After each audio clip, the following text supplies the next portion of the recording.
দেশের লোক তো গরিব, প্রধানত এটি তার মূল কারণ ছিল যে দেশের লোকের অবস্থা যতদিন পরিবর্তন করে ততদিন আমিও নিজে অত বিলাসিতা পছন্দ করি না আর কি।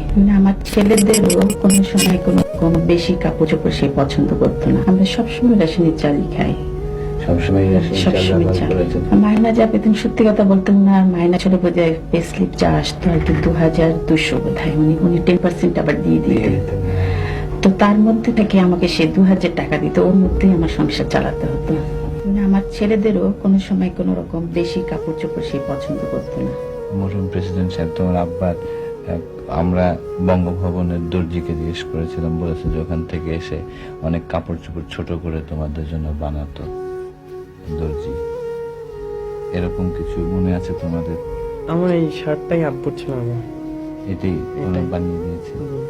তোমার মনে আছে কোকো এরকম কোনো? আমার দুটো প্যান্ট ছোট করে বানিয়ে, তোমার আব্বার প্যান্ট ছোট করে বানিয়ে দিয়েছে।